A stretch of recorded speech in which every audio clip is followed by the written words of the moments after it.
Hi, I'm going to be talking to an Ehlers Danlos staff that works in my home about what Ehlers Danlos syndrome is and what it's like to have it. And I'm going to be answering her questions. And I was diagnosed a little over a year ago, and I want to see how knowledgeable I am about it currently since I've not been diagnosed too long.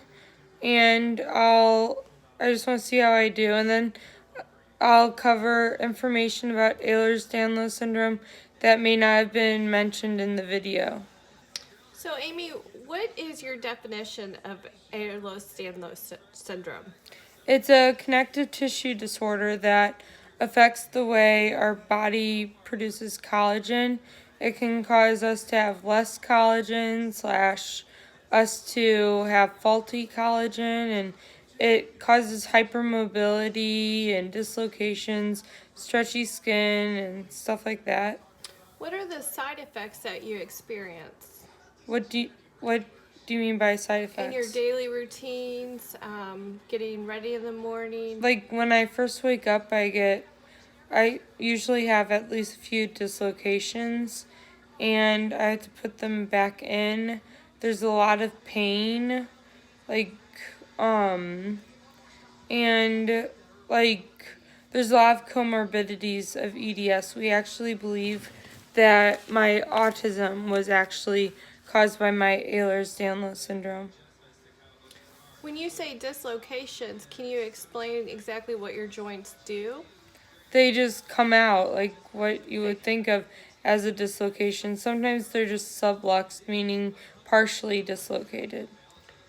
can you show any examples of what your hands or your arms would do? Your Swan neck deformity. swan neck on your Yeah. fingers. Or like an example of a dislocation. Mm-hmm.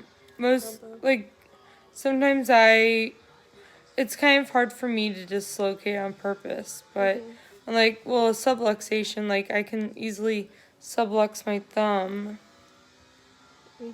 But like for me, compared to a lot of people with EDS, I don't do it very much on purpose. It's hard.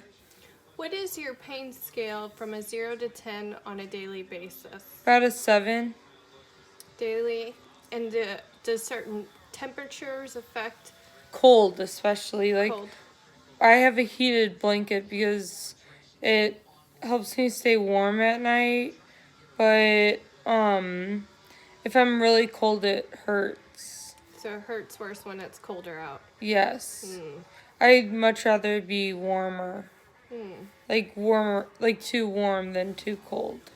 Are there any treatments that you can think of that help besides taking Tylenol or meloxicam? Are there any home remedies?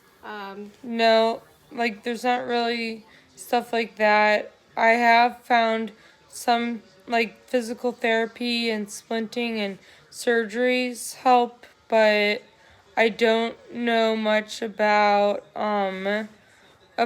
like there's not really home remedies. No. What helps the most with your EDS?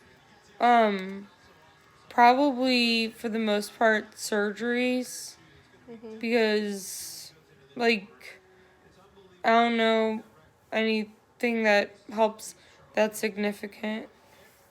So you've experienced a lot of pain, and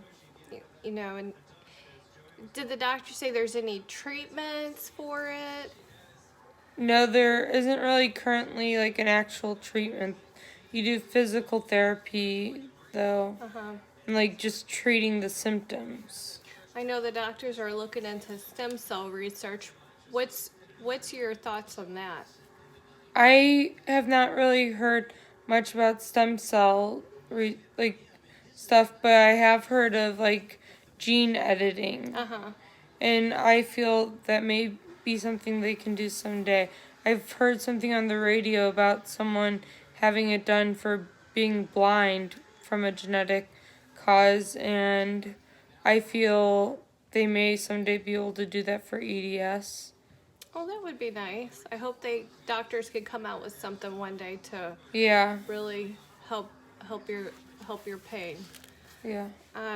Is there anything else you'd like to add to this?